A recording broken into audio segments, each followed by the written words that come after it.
Expo 2020 की बात हो जाए इसलिए करना जरूरी है क्योंकि आपसे वादा है कि दुनिया के 192 मुल्क अगर एक जगह पर इकट्ठा हो रहे हैं और वो एक जगह कितनी बड़ी है आपको पता है, महज 10 किलोमीटर की। महज 10 किलोमीटर में दुनिया के 192 मुल्क मौजूद है और इसीलिए यहाँ की हर खबर आप तक पहुँचाना हमारी जिम्मेदारी है। आज हमने क्या अपनी आंखों से एबीपी न्यूज के कैमरे के लेंसेज से देखा है, अब अगली पेशकश एक्सपो 2020 से जुड़ी हुई विशेष आपके लिए।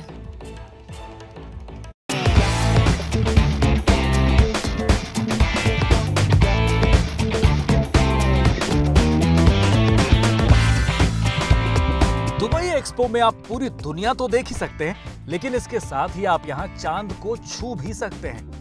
ये सुनकर आपको भले ही यकीन ना हो, लेकिन ये सच है कि दुबई एक्सपो में कुछ ऐसी चीजें मौजूद हैं जो हमारी धरती का हिस्सा नहीं है और इसे धरती से 3,84,400 किलोमीटर दूर से लाया गया है। और इस बेहद खास चीज को छूने का मतलब है कि आपने चांद को छू लिया, क्योंकि ये खास चीज आसमान में जगमगाने वाले चांद का ही एक हिस्सा है। ये जो जगह है ये दुबई एक्सपो 2020 के आकर्षण का केंद्र है, क्योंकि यहाँ जो लोग आ रहे हैं वो चंद्रमा को छू पा रहे हैं। चंद्रमा का एक हिस्सा आया हुआ है जो कि नासा द्वारा लाया गया था। वैसे तो आपने चांद को चमकते, दमकते और जगमगाते हुए देखा होगा, लेकिन यहाँ जो चांद का टुकड़ा है वो बिल्कुल काला है। और ये धरती पर कैसे आया, पहले आप इसके बारे में जान लीजिए। चांद के इस टुकड़े को दिसंबर 1972 में धरती पर लाया गया। अपोलो 17 के जरिए चांद का टुकड़ा धरती पर उतारा गया, जिसे अंतरिक्ष यात्री इयुग्नेन सेर्नन और हैरिसन जैक चंद्रमा से लेकर आए थे। धरती पर हुई जांच में पता चला कि यह पत्थर 380 करोड़ साल पुराना है और दुबई एक्सपो में इसे हर कोई छूकर महसूस कर सकता है, क्योंकि यह दुबई एक्सपो में सबसे ज्यादा आकर्षण का केंद्र बना हुआ है। ये छोटा सा दिखने वाला पत्थर ये मामूली पत्थर नहीं है, ये चंद्रमा से लाया हुआ पत्थर है। बहुत ही स्मूथ है और जो जानकारी दी गई है उसके मुताबिक ये 3.8 बिलियन ईयर पुराना एक पत्थर है। 11 और 14 दिसंबर 1972 को जब अपोलो 17 के एस्ट्रोनॉट ये चंद्रमा पर गए थे, तब वहाँ से इस हिस्से को लाया गया था और जब इसकी जांच पड़ताल की गई तो पता चला ये 3.8 बिलियन ईयर ओल्ड रॉक है और ये लोगों को बहुत आकर्षित कर रहा है। जो लोग यहाँ पर आ रहे हैं वो इस पत्थर को जरूर छू रहे हैं। दुबई एक्सपो में चांद से लाया गया पत्थर अमेरिका के पेविलियन में रखा गया है और इस पत्थर को छूने और देखने के लिए लोगों की लंबी कतार लगी हुई है। अमेरिका के ही पेविलियन में वो कुरान भी रखी गई है जो पहली बार अरबी से अंग्रेजी में ट्रांसलेट की गई थी। ये कुरान की पहली प्रतिलिपि रखी गई है जो अरबिक से इंग्लिश में ट्रांसलेट की गई थी।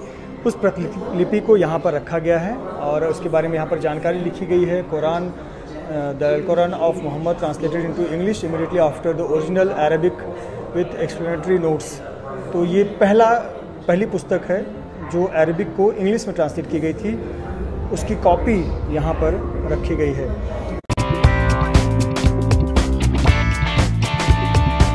अमेरिका के पवेलियन से एबीपी न्यूज की टीम यूरोपीय देश इटली के पवेलियन में पहुंची। इटली का वैसे इतिहास काफी पुराना है और उसके पवेलियन में इसे बेहद खूबसूरती से दिखाया गया है। इटली के पवेलियन में रखी एक घड़ी बेहद खास है।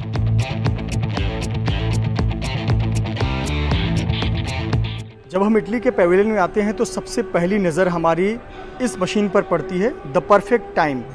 ये एक बहुत पुरानी पद्धति है समय को मापने की, दिशा देखने की, और इसका इस्तेमाल शिपिंग इंडस्ट्री में होता है और ये बहुत प्राचीन कला है। देखिए, नॉर्थ, ईस्ट, साउथ डायरेक्शन को पहचानने के लिए भी इसका उपयोग होता है। इसे नाम दिया है द परफेक्ट टाइम और समय को पहचानने के लिए इस पद्धति का उपयोग होता था, जिसे इटली के पेविलियन में एंट्री करते ही सबसे पहले नज़र इसी द परफेक्ट टाइम मशीन पर जाती है। एक्सपो में भारत के सबसे करीबी दोस्त इजराइल का पवेलियन भी बेहद खास है।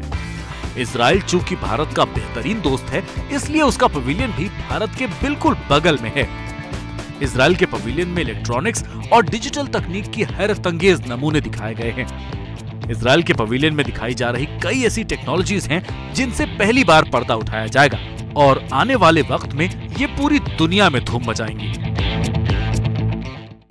इजराइल के पवेलियन के अंदर हम हैं और इजराइल ने एक बहुत बड़े डिजिटल स्क्रीन पर यहाँ इजराइल की उपलब्धियों के बारे में बताया है। इजराइल किस प्रकार से टेक्नोलॉजी के क्षेत्र में, हेल्थ के क्षेत्र में, इंफ्रास्ट्रक्चर के क्षेत्र में, एजुकेशन के क्षेत्र में, स्पेस के क्षेत्र में काम कर रहा है, इसके बारे में यहाँ पर बताया है। किस प्रकार से पूरी दुनिया की तस्वीर बदलने के लिए इजराइल दिन रात काम कर रहा है, उसकी तस्वीर यहाँ डिजिटल माध्यम से दिखाई गई और दुनिया में एकता का संदेश इजराइल ने यहाँ पर अपने वीडियो के माध्यम से दिया है।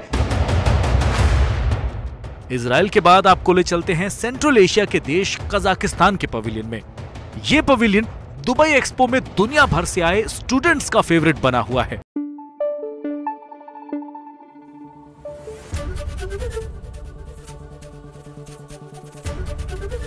एबीपी न्यूज आपको रखे आगे।